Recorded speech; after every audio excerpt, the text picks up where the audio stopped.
চকা পাতত বহিছে। চাৰিওফালে চকামকা পোহৰ। গাঁওকেইখন ছাঁ পোহৰৰ মাজত সোমাই আছে। গাঁওকেইখনৰ কাষেৰে নৈ এখন বৈ গৈছে।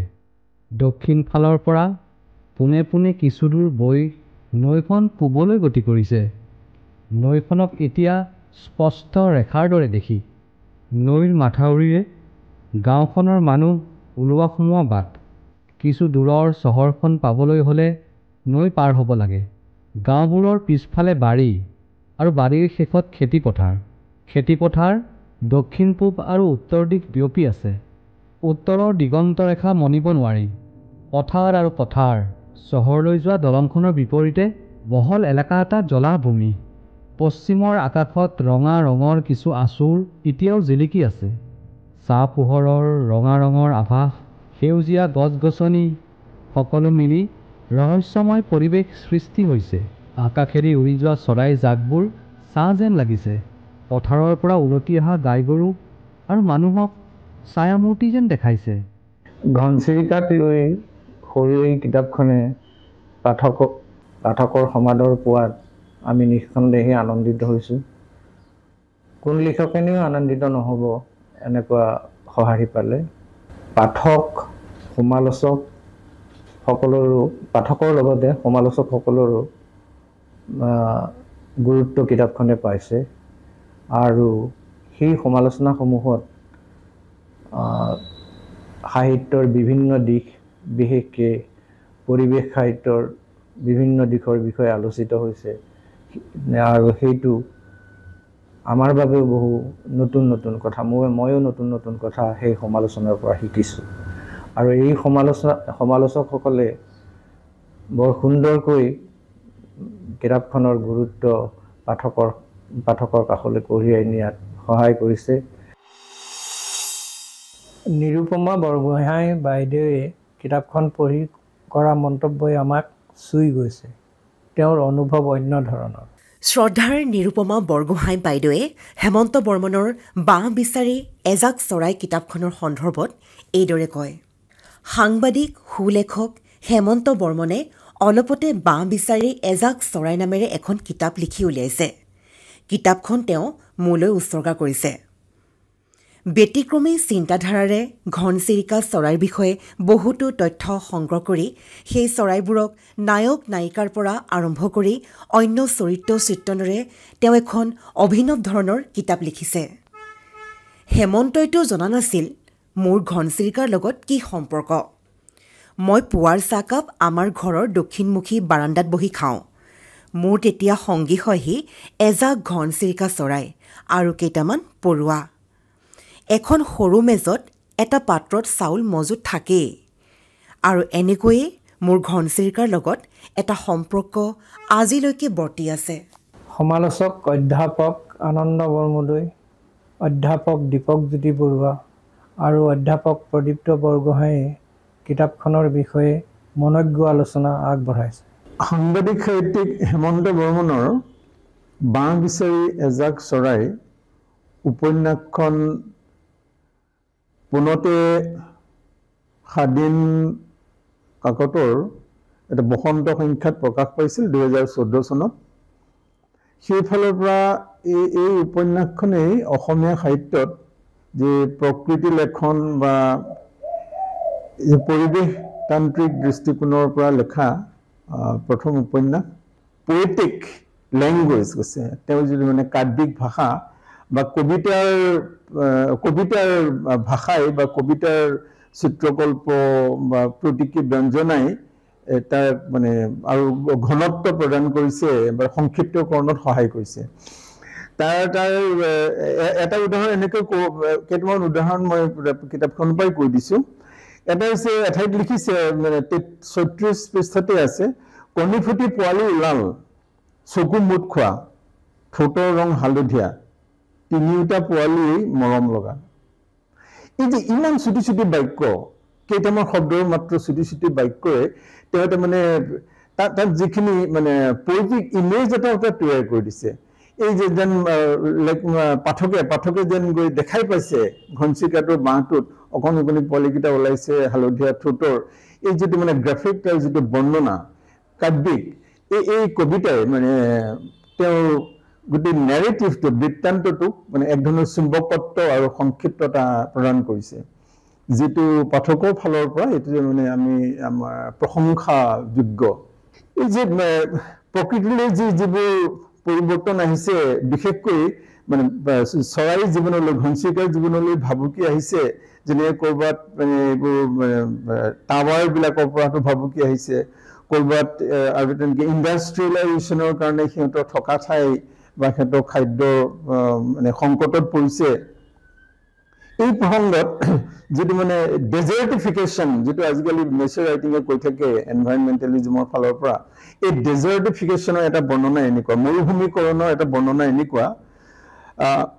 খৰত বননি শুকাই খেৰ হৈছে খৰত বননি শুকাই খেৰ হৈছে ক'তো এডাল সেউজীয়া ঘাঁহ বন নাই পথাৰ ফাটিছে উৰি থাকোঁতে সিহঁতক জুইকুৰাই খেদি ফুৰা যেন লাগিল গোটেইটো এটা তাত মানে যিটো এটা আক্ষৰিক অৰ্থক চেৰাই গৈ তাৰ যিটো ব্যঞ্জনা যিটো অনুৰণন সি আচলতে যদিও বৰ্ণনাটো সংক্ষিপ্ত সি এটা তাক মানে বিশালতা বা তাক পৰিধি দান কৰিছে এইখিনি পঢ়োঁতে বোধহয় পাঠকৰ নৱকান্ত বৰুৱাৰ ইয়াত নদী আছিল বুলি সেই কবিতাটোৰ এটা ষ্টেঞ্জলৈ এটা স্তবক এটালৈ নিশ্চয় মনত পৰিব সেউজীয়া ঠাই এখনৰ সন্ধান কৰা দূৰলৈ যাবলৈ মনত সাহস আৰু দেউকাত বল লাগিব তপত কেৰাহীত খোজকাঢ়ি থকাতকৈ দূৰলৈ দেউকা মেলা ভাল এই বাক্যবিলাকত মানে ইয়াত যিমান ইয়াত মানে ইয়াৰ আক্ষৰিক অৰ্থতকৈ যে বহু দূৰলৈকে তাৰ যিটো ব্যঞ্জন আৰু অনুৰণন ব্যাপ্ত হৈ গৈছে এইবিলাকে মানে কাহিনীটোক সংক্ষিপ্ত কৰাত সহায় কৰিছে আৰু যেটো মানে ভাল গদ্যৰ চানিকি হিচাপে মানে ইয়াক দাঙি ধৰিছে উপন্যাসখনৰ শেষত এটা চিত্ৰকল্প আছে যেটো মানে আন এটা বিখ্যাত চিত্ৰকল্পৰ লগত তাৰো মানে তাৰ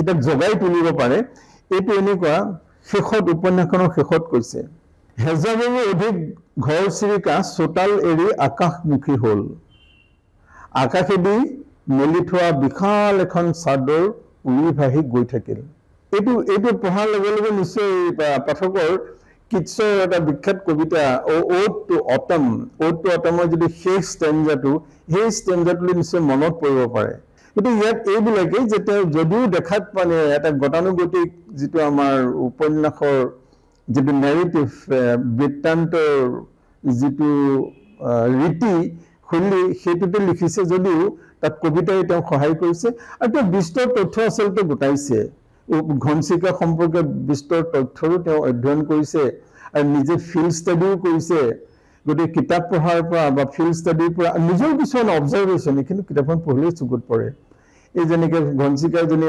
প্ৰথমবাৰৰ কাৰণে কণী পাৰি যেতিয়া আহি নিজৰ কণীকেইটাকে আকৌ নিজে উভতি চাইছে তেতিয়া দেখা পাইছে কোনোবা এটা কণীত যদি অকণমান ৰঙা তেজ লাগি আছে এইবিলাক মানে নিজৰ অবজাৰভেশ্যন বিভিন্ন কাৰণত আৰু যি মানে গ্ৰেটাৰ এৱাৰনেছ যিটো আমাৰ মানে তাতকৈ বৃহত্তৰ যিটো এটা এৱাৰনেছেৰে সজাগতাৰে আৰু আমি আশা কৰিব পাৰোঁ যে এই কিতাপখনে পাঠকক এটা নতুন সজাগতা দান কৰিব আৰু দান কৰিছে কৈছে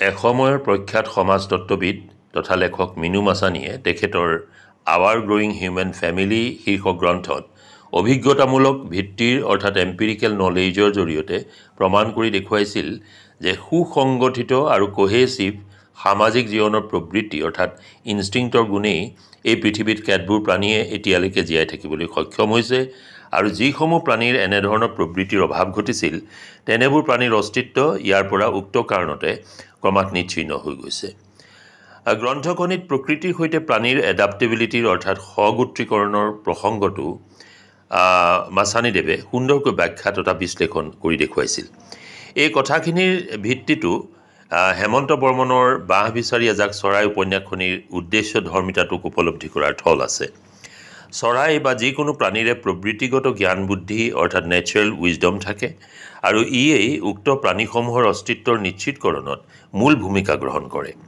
এক বিশিষ্ট কাহিনী কৌশল যাক আমি ফেবুলেশ্যন বুলি ক'ব পাৰোঁ। ইয়াৰ জৰিয়তে ঔপন্যাসিকে উপন্যাসখনৰ জৰিয়তে আওপাকে এক সমীক্ষাত্মক চিন্তন আগবঢ়াইছে। উপন্যাসখনৰ কথন ৰীতি অতি সৰল ধৰণৰ, কিন্তু পাৰিপাৰ্শ্বিক জ্ঞানবোধ অৰ্থাৎ ইক'লজিকেল উইজডমৰ প্ৰতীকাত্মক তথা তাত্ত্বিক সন্দৰ্ভ এটাও উক্ত নেৰেটিভত অতি ফলপ্ৰদভাৱে সম্পৃক্ত হৈ আছে। উপন্যাসখনিৰ একাধিক আন্তঃপাঠ আছে আৰু এই ভিন্ন আন্তঃপাঠ স্বত্তেও উপন্যাসখনৰ গঠনাত্মক সংগতিটো সুৰক্ষিত হৈছে। বিষয়বস্তুৰ অনায়াস উপস্থাপনাই উপন্যাসখনিক সাৰ্থকতাৰ এক বিশেষ মাত্ৰা প্ৰদান কৰিছে। Veteran journalist and writer Hemanta Burman is one among several recent writers who have addressed ecological concerns. Burman centralizes the plight of the fluffy flying ball called a domestic sparrow in his charming parabellum Nature, Baah Bisari Ezak Sorai. The short, simple tale tugs at the heartstrings as it pursues the embattled destinies of the sparrow, Rongai, and his fellow birds. Burman seems to have a deep knowledge of the life processes of the countryside, where birds, animals, and humans live in reasonable harmony. However, his primary purpose is to show that all is not well on this planet. One of the sparrows makes the simple but profound statement that the lots of birds and humans are interlinked. This simple awareness seems unavailable to human beings who behave as irresponsible lords of this planet, intent on disemboweling it for whatever treasures it hoards. The choice of the sparrow is very appropriate to highlight issues such as Mother Nature's face turning hostile, the world becoming a burning battleground for survival, and the greed and misdeeds of human beings creating irreversible consequences. The little sparrow is fragile and innocent. Its nests can be robbed and destroyed, and its fledglings killed and eaten. The tale is told in a simple, heartfelt way. The scope of the narrative is amplified, not just through portrayals of moments of contemporary environmental concern, but also through historical allusions about aspects of the sparrow's existence in different geographies. The work can be relished as a charming tale in its own right, although eco-critics will regard it as an addition to the growing body of environmental writings. লেখক কবি জয়দীপ শইকীয়াই কিতাপখনৰ বিষয়ে আলোচনা আগবঢ়াই পৰিৱেশ আৰু মানৱ সমাজৰ ভৱিষ্যত সম্পৰ্কে সুদূৰ প্ৰসাৰী মন্তব্য আগবঢ়াইছে। The import of the novella Baah Bisari Ezak Sorai, or as I transcribed the title in my review of the work as Nest for Quiet Thought, lies, I think, in Hemanta Burman's ability to lend a colossal voice to a diminutive being. He has been able to humanize a creature that some among many are saying is facing extinction. And here I refer to the 6th mass extinction. The mirror that Burman provides us, Homo sapiens, is, I think, incredible. And I think it is about time that we began to take Mother Nature more seriously. COVID-19 was just a grim reminder of what awaits us. As a matter of fact, if one just felt that Hemanta Burman was simply penning a novella about house sparrows or the passer domesticus, as the petite creature is known zoologically, and such other mundane environmental matters, then I think they could not have been more mistaken. Burman has succeeded, in my opinion, in taking the narrative to a different plane altogether, and one which speaks up aloud about aspects that which are far more important than just nests and species extinction. You know, the angst of anguish has been very clearly expressed in the work. It's really superb food for thought for a myriad array of distress, including fascism, communalism, and class struggle. সাংবাদিক সমালোচক মুনিন বায়ানে কিতাপখন পঢ়ি প্ৰকৃতি আৰু পৰিৱেশ সাহিত্যৰ বিষয়ে সুন্দৰ আলোচ আগবঢ়াইছে। হেমন্ত বৰ্মনৰ বাঁহ বিচাৰি এজাক চৰাই, বান্ধৱ পাণবজাৰ গুৱাহাটী, কলেবৰেট সৰু হ'লেও পঢ়ি ভাল লগা সময় উপযোগী কিতাপ। উপন্যাস বা কাহানী যিয়েই নহওক, বাঁহ বিচাৰি এজাক চৰায়ে আমাৰ সময়ৰ পাৰিপাৰ্শ্বিক সংকটৰ বিষয়টো নিৰপেক্ষ দৃষ্টিকোণৰ পৰা অৱলোকনৰ চেষ্টা কৰিছিল। আধুনিকতাৰ প্ৰভাৱে আমাৰ সভ্যতা, সংস্কৃতি, প্ৰকৃতিৰ প্ৰতি ভাবুকি নমাই আনিছে। চৰাই চিৰিকটি, জীৱ জন্তু, গছ লতা এই সকলোৰো মানুহৰ দৰে অনুভূতি আছে। তেওঁলোকেও যে আমাৰ দৰে নিজ নিজ প্ৰজাতিৰ মাজত সম্পৰ্ক ৰক্ষা কৰি চলে, সেই কথা আমি কিয় মানি ল'ব নোৱাৰোঁ? বাঁহ বিচাৰি এজাক চৰাইত ঘনচিৰিকাৰ জীৱনলৈ নমাই অনা বিপৰ্যয়ৰ কথা কওঁতে বৰ্মনে এনে সংবেদনশীলতাৰ পৰিচয়ে দিছে। আন এগৰাকী আলোচক হ'ল তপন হাজৰিকা। তেওঁ কিতাপখন চালি জাৰি চাই সুমন্তব্যকে কৰিছে। অসমৰ এজন লব্ধপ্ৰতিষ্ঠ লেখক হেমন্ত বৰ্মনৰ নাতিদীৰ্ঘ উপন্যাস বাঁহ বিচাৰি এজাক চৰাই 2014 চনতে স্বাধীন কাকতৰ বসন্ত সম্ভাৰত প্ৰকাশ পাইছিল। লেখকৰ মতে ক'তো একো সাল সলনি নকৰাকৈ এতিয়া এই লেখনি কিতাপ আকাৰে ছপা হৈছে। ঘৰচিৰিকাৰ দৰে চৰাইৰ ক্ৰমাগত বংশলোপ, পক্ষীকুলৰ প্ৰতি মানুহৰ হিংস্ৰতা, মানুহবোৰ দেখিছোঁ ৰাক্ষস আৰু গোলকীয় উষ্ণতাক উপজীব্য হিচাপে লৈ ৰচনা কৰা বৰ্মনৰ পাৰিপাৰ্শ্বিক অনুসন্ধান তথা সমালোচনাত্মক এই লেখনি অসমীয়া সাহিত্যৰ এক নতুন ধাৰা সৃষ্টিটো সহায়ক হ'ব বুলি ধাৰণা কৰা গৈছে। কিতাপখন প্ৰকাশ হোৱাৰ আগতে অভিজ্ঞান অনুৰাগে আলোচনীত উপন্যাসখন পঢ়ি পৰিৱেশ সাহিত্য সম্পৰ্কে সুন্দৰ এক আলোচ আগবঢ়াইছিল স্বাধীন কাকতত।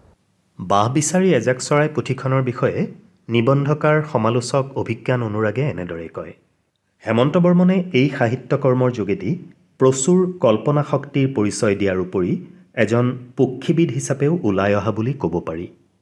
কাৰণ পক্ষী চৰিত্ৰৰ আচৰণ, ভাৱ, ভাষা আৰু মানুহৰ চৰিত্ৰৰ ভাৱ ভাষাৰ লগত ইয়াক এনেকৈ মিলাই দিয়া হৈছে যে পক্ষী জগতৰ সাজ আৰু চিন্তা ভাৱনাৰ এটা বিশেষ মাত্ৰা অনুভৱ কৰিব পাৰি।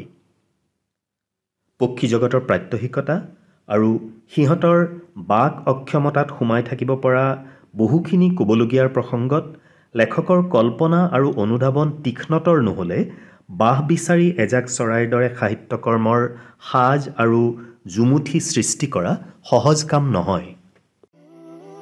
এক গুণগুণনি উঠাত তেওঁ পুনৰ ক'লে, মোক অকলে এৰি যাবলৈ বেয়া পাইছা, চিন্তা নকৰিবা, সকলো ভাল হ'ব। গাঁওবুঢ়াই মাত লগালে, বুঢ়া দেউতাক এৰি মই নেযাওঁ, তহঁতে চিন্তা নকৰিবি, বুঢ়া দেউতাক মই চাম, আৰু তহঁতে যদি সেউজীয়া ঠাইৰ সন্ধান পাৱ, কেইটামান ডেকা ঘৰচিৰিকাক পঠিয়াই খবৰ দিবি, তেনে ঠাই পালে মই যোৱাৰ চেষ্টা কৰিম। কিতাপখনত সাধুকথাৰ দৰে বৃত্তান্ত কৈ যোৱা হৈছে আৰু তাৰ স্বাভাৱিকতে সাধুকথাৰো গভীৰ অৰ্থ থাকে আৰু আমি ভাবোঁ পাঠকে সাধুকথা শুনাৰ দৰে, সাধুকথা পঢ়াৰ দৰে বা এই কাহিনী পঢ়ি যোৱাৰ লগে লগে তাৰ গূঢ়াৰ্থও উদ্ধাৰ কৰিবলৈ সক্ষম হৈছে। কাৰণ আমাৰ পাঠক আজিকালি বুদ্ধিমান পাঠক, তেওঁলোকে বিভিন্ন বিষয় তেওঁলোকৰ নখদৰ্পণত থাকে। গতিকে কিতাপখনৰ গভীৰত প্ৰৱেশ কৰাৰ বেলিকা পাঠকে বাধাগ্ৰস্ত হ'ব বুলি আমি ভবা নাই। নিঃসন্দেহে তেওঁলোকে তাৰ গূঢ়াৰ্থ মৰ্মাৰ্থ বুজি পাব। ঘনচিৰিকা নিচেই সৰু চৰাই আৰু ঘনচিৰিকা সদায় মানুহৰ আশে পাশে বাস কৰি আহিছে। ঘনচিৰিকাৰ লগত আমাৰ সৰুৰে পৰা পৰিচয় আছে। এই অকণমানি চৰাইটোৱেই ডাঙৰ বাৰ্তা কঢ়িয়াব পাৰে নেকি, সেই পৰীক্ষা নিৰীক্ষা আমি কৰিছিলোঁ আৰু তাৰ ফলতেই এই কিতাপখনৰ জন্ম। সৰু চৰাই এটাৰ যি গৃহহীন হোৱাৰ বাসস্থান হেৰুৱাৰ যি বেদনা আৰু সংগ্ৰাম তাক লৈ কিতাপখন আগবঢ়াই নিব বিচৰা হৈছে আৰু তাৰ লগে লগে কেৱল চৰাই জগততে নহয়, কেৱল গোটেই প্ৰাণী জগততে নহয়, গোটেই পৃথিৱীতে এই আমাৰ পৃথিৱীত যি সংকট আহিব পাৰে সেই সংকটক লৈ কিছু ইংগিত এই কিতাপখনৰ মাজত সোমাই আছে। এইবাৰ বৰষুণৰ নাম গোন্ধই নাই। ৰঙাইৰ বানৰ ভয়ো অমূলক হ'ব যেন লাগিছে। যোৱাবেলি মাঘত হোৱা বৰষুণে পথাৰ জীপাল কৰি ৰাখিছিল। এইবাৰ মাঘত বৰষুণ নহ'ল। পথাৰ শুকাই কৰ্কৰীয়া মাৰিছে। জেঠৰ খৰ পাৰ হ'ল যদিও বৰষুণ হোৱাৰ কোনো আশা দেখা নাই। চাৰিওফালে শুকান পৰিৱেশ, সেউজীয়া গছপাত মলিন হৈছে, বতৰৰ ফুলা ফুল নাই। দূৰলৈ যাবলৈ মনত সাহস আৰু ডেউকাত বল থাকিব লাগে। লঘোণে ভোকে থাকি তপত কেৰাহী এখনৰ ওপৰত খোজ কাঢ়ি থকাতকৈ দূৰ দূৰলৈ ডেউকা মেলা ভাল। পথাৰত জুই লগাৰ দৰে হৈছে। ক'তো এডাল সেউজীয়া ঘাঁহ বন নাই। পথাৰ ফাটিছে। উৰি থাকোঁতে সিহঁতক জুয়ে কুৰাই খেদি ফুৰা যেন লাগে। গা ভম ভমাইছে। গছৰ পাতবোৰো শুকাই গৈছে। কণী ফুটি পোৱালি ওলাল। চকু মুদ খোৱা। ঠোঁটৰ ৰং হালধীয়া। 3টা পোৱালি মৰম লগা।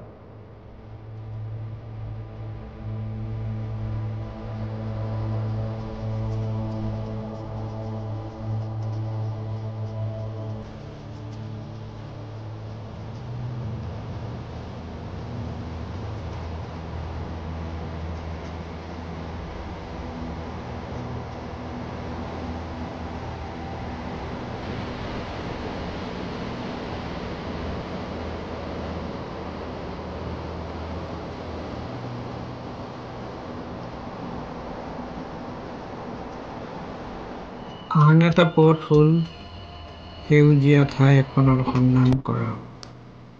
তেনে ঠাই ক'ত আৰু কিমান দূৰত আছে আমি নাজানো। ওচৰে পাজৰে যে নাই সেয়া আমি জানো। দূৰলৈ যাবলৈ মনত সাহস আৰু ডেউকাত বল থাকিব লাগিব। বহুতে ক'ব খোজে এই যাত্ৰা অনিশ্চয়তাৰে ভৰা, কিন্তু জীৱনৰ পদে পদে অনিশ্চয়তা আছে। ইয়াক আমি জয় কৰিব লাগিব। গাঁওবুঢ়াই মাত মাতিলে আমি দ্বিতীয় পথ লোৱাটোৱেই ভাল হ'ব। সেউজীয়া ঠাই আমাৰ লগতে ভৱিষ্যতসকলৰ বাবেও প্ৰয়োজন। তেনে ঠাই বিচাৰি পালে সুৰক্ষিত আশ্ৰয়ৰ চিন্তা নাথাকিব। ইয়াত থকাৰ প্ৰশ্ন নুঠে। লঘোণে ভোকে থাকি তপত কেৰাহী এখনৰ ওপৰত খোজ কাঢ়ি থকাতকৈ দূৰ দূৰলৈ ডেউকা মেলা ভাল।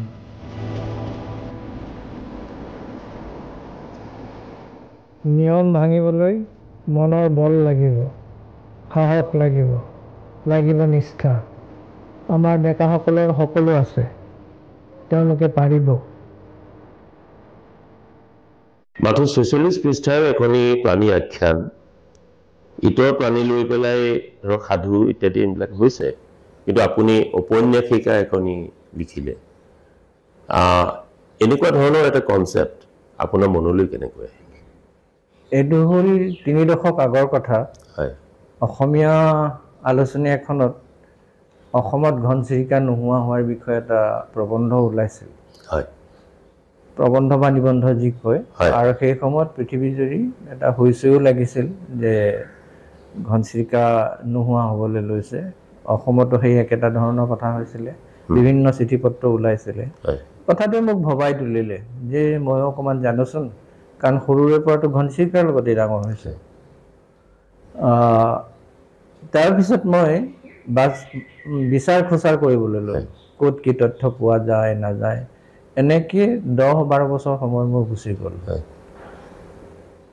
তাৰপিছতো মই ভবা নাছিলোঁ যে মই এইটো কৰিম, কিন্তু এই যে তথ্য বিচাৰিছিলোঁ তাৰ মাজত মই এনেকুৱা কিছুমান তথ্য পালোঁ যিটো মানৱ জাতিৰ কাৰণে ভয়ংকৰ বা বিপদৰ ইংগিত তাত আছে।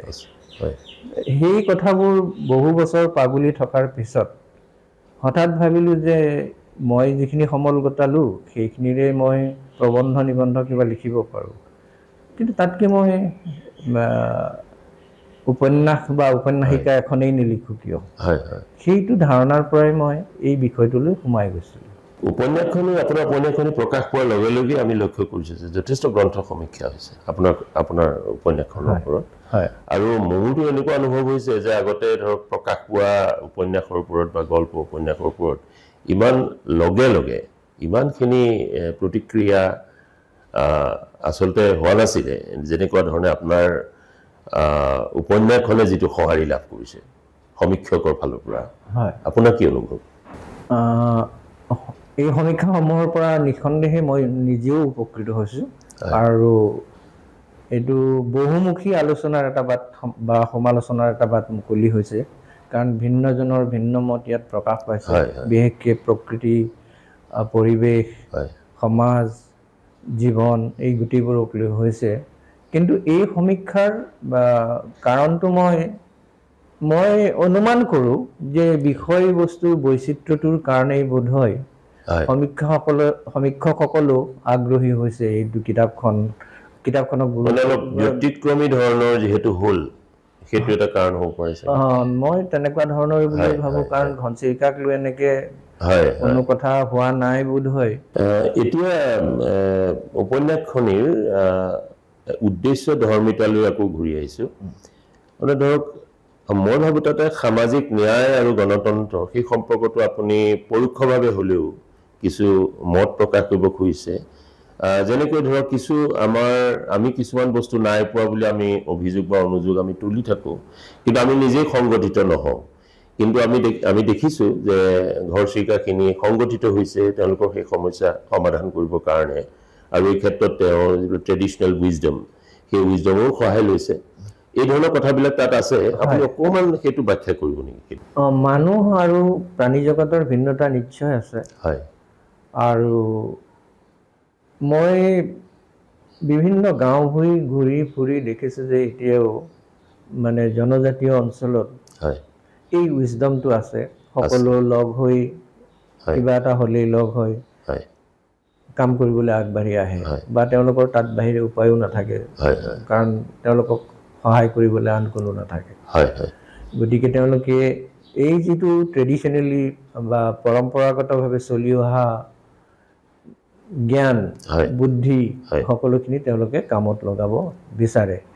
আৰু ঘনচিৰিকাৰ বেলিকা মই এই কথাটো এইকাৰণেই হেৰি কৰিব খুজিছোঁ যে মানুহৰ জগতত বিভাজন যথেষ্ট, কিন্তু এটা আদৰ্শ হিচাপে যদি আমি প্ৰাণী জগতলৈ চাওঁ যে তেওঁলোকে এইটো কৰিছে আমি এইটো কৰিব পৰা নাই, তেনেকুৱা ধৰণৰ ভাৱনা নিশ্চয় লিখাৰ সময়ত আছিল। আপোনাৰ উপন্যাসখনেই আৰু এটি উল্লেখযোগ্য দিশ মই বুলি অনুভৱ কৰিছোঁ, সেইটো হ'ল ইয়াৰ এটা থলুৱা নিৰ্যাস আছে। নামকেইটা এই ঘৰচিৰিকাৰ নামৰ ক্ষেত্ৰতেই হওক বা সামগ্ৰিকভাৱে যিটো পৰিৱেশ আপুনি অংকন কৰিছে সেইটোৱে হওক, নৈ, পথাৰ, বাটৰুৱা, গছ ইত্যাদিৰ সৈতে আকাশখনৰো তেনেকুৱা ধৰণৰ এটা হেৰি আছে, যিটোৱে আমাৰ নিজৰ অসমৰ মাটিৰ যিটো হেৰি গোন্ধ, মাটিৰ যিটো ৰূপ লাৱণ্য তালৈ আমাক লৈ যায়। গতিকে এই থলুৱা যিটো নিৰ্যাস সেইটো আপুনি সুলনাই তাত সম্পাদন কৰিছে, এই ক্ষেত্ৰত আপুনি কিবা ক'ব? ঘনচিৰিকা যদিও প্ৰাণী, তেওঁলোকক আমাৰ নিজৰ মানুহৰ দৰেই বুলি ভাবি লৈ থলুৱা ৰূপত অংকন কৰাৰ মই চেষ্টা কৰিছোঁ। যে আপুনি যিটো মানৱীয়কৰণৰ কথা কৈছে, সৰুতে আমি খেৰীঘৰত আছিলোঁ, সেই খেৰীঘৰত ঘনচিৰিকাৰ পোৱালি দিয়ালৈকে আমি দেখিছোঁ, চোতালত উমলি জামলি সিহঁতৰ লগতে ডাঙৰ হৈছোঁ। এই গতিকে মই উপন্যাসখনতো সেই গোটেই চৰিত্ৰবোৰৰ যাতে স্থানীয় বৈশিষ্ট্য এটা থাকে, আমি যিদৰে ডাঙৰ হৈছোঁ সিহঁতো তেনেকৈ ডাঙৰ হৈছে, সেই বৈশিষ্ট্যটো যাতে সিহঁতৰ মাজলৈকে যায়, মানে আপোন এটা ভাৱৰ যাতে সৃষ্টি হয়। চৰাইৰ বিষয়ে লিখিলেও বা অন্য প্ৰাণীৰ বিষয়ে লিখিলেও তাত যাতে সেই আমাৰ আৱেগ অনুভূতিক চুই যাব পৰা বস্তুবোৰ থাকে। আৰু মই আশা ৰাখিছিলোঁ যে এই বস্তুটোৱে আমাক অকণমান আমাৰ পাঠকক বা আমাক কাষলৈ টানিব। হয়। হাজাৰৰো অধিক ঘৰচিৰিকা চোতাল এৰি আকাশমুখী হ'ল। সকলোৱে বুঢ়া দেউতা থকা ঘৰটোৰ ওপৰত ডেউকা মাৰি অকণমান সময় ৰ'ল। বুঢ়া দেউতা আৰু গাঁওবুঢ়াই চিৰিক চিৰিককৈ সিহঁতক আশীৰ্বাদ দিলে। এইবাৰ চৰাইজাক নামঘৰমুখী হ'ল। তাৰপিছত দক্ষিণলৈ উৰিবলৈ সাজু হ'ল। সকলোৱে গাঁওখন আৰু নিজৰ বাঁহ থকা ঘৰবোৰলৈ চালে। সকলো শূন্য। সহস্ৰ ডেউকাৰ কোবত বতাহৰ দৰে এক সৌ-সৌৱনি শব্দ হ'ল। আকাশেদি মেলি থোৱা বিশাল এখন চাদৰ আৰু সৌ-সৌৱনি শব্দ উৰি ভাহি গৈ থাকিল।